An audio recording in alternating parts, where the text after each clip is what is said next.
Bonjour. Les Russes détruiront la Grande-Bretagne, effaceront de l'histoire la Grande-Bretagne. La réponse que je cherchais depuis des années était sous mes yeux. À présent, je comprends mieux la raison de leur disparition. Pourquoi pendant les 1000 ans de paix, on ne parle plus des Anglais? On ne les entend pas, on ne les voit pas. Que s'est-il passé?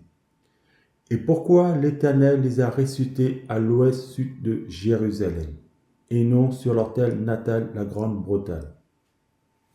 Comme vous le savez, Jésus a dit, tout ce qui était caché sera dévoilé. J'ai vu une vidéo montrant que les Russes ont découvert que les Anglais avaient planifié au sujet de l'Ukraine.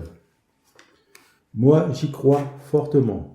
La raison pour laquelle j'y crois, et c'est eux, Gog, parce que le Seigneur a dit à la résurrection, depuis plus de 1000 ans, les Anglais tiraient les ficelles dans l'air. Et on voit des anciens nobles contre des bourges.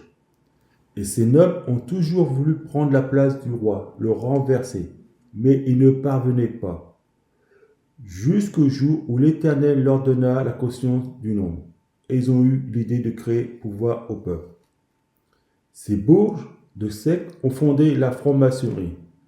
Contrairement à ce qu'on pense, ce n'est pas français, mais anglais. Et vous allez apprendre que la Révolution française, c'était eux qui avaient orchestré, planifié, organisé la guerre de 100 ans, de nombreuses guerres civiles, les maladies en Afrique et plein d'autres choses. Je vous l'ai dit, depuis la Révolution française, vos dirigeants sont des traîtres. Ils servent les intérêts anglo-saxons.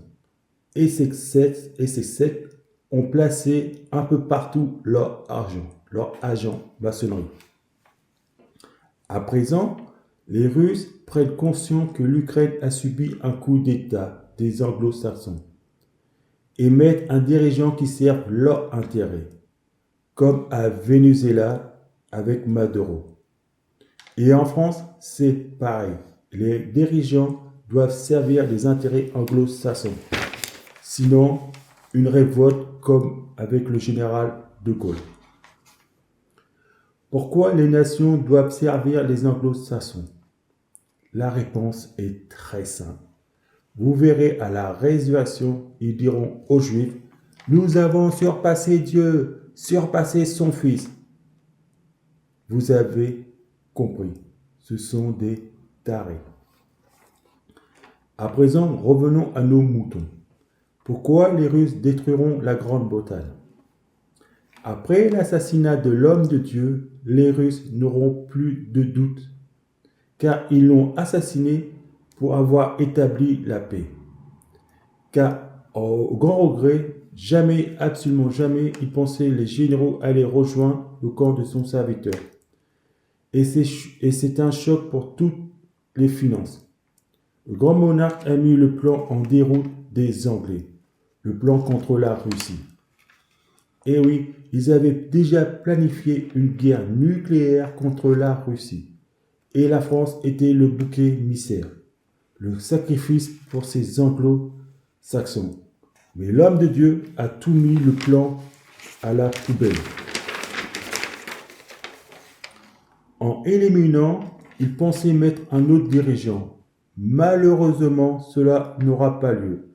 Les généraux vengeront sa mort et élimineront les politiciens. Un message très fort, c'est non. À partir de ce jour, le lien entre les Anglais et les Français seront brisés jusqu'à la fin du monde. Jeanne d'Arc, Louis XVI, le général de Gaulle, le grand monarque, trop c'est trop. De plus, on voit l'Éternel fermer les cieux, arrache la paix. Et je pense, c'est à partir de ce jour que les Russes frapperont la Grande-Bretagne et les Français ne vont pas intervenir. Puisque, entre-temps, les Français ont quitté l'OTAN définitivement.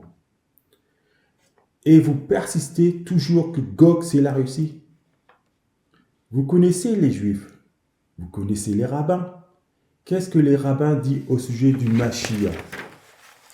Que le Mashiach fera la guerre contre Gog et Magog, et il mourra dans cette guerre. Dis-moi, qui a organisé l'assassinat de l'homme de Dieu?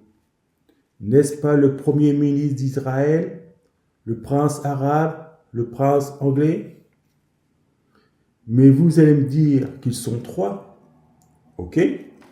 Mais où l'Éternel plaça le premier ministre d'Israël dans le séjour des morts? Plus précisément, auprès des Arabes qui ont fait exploser leur corps au nom du cacaboudin. Pourquoi l'Éternel l'a placé là auprès des Arabes? C'est tout simplement, il a la même philosophie que les Arabes, les mêmes pensées. Le premier ministre d'Israël n'est absolument pas un juif, mais un arabe, un Baal. Donc, conclusion, ils étaient deux, anglais et arabes, Gog et Magog. Mais là où je voulais venir, la réponse au sujet des 1000 ans de paix. Pourquoi on ne parle plus des Anglais? Pourquoi rester près de Jérusalem? C'est tout simplement, ils étaient totalement exterminés comme Sodome et Gomorrhe. Et surtout, n'oubliez pas que Dieu existe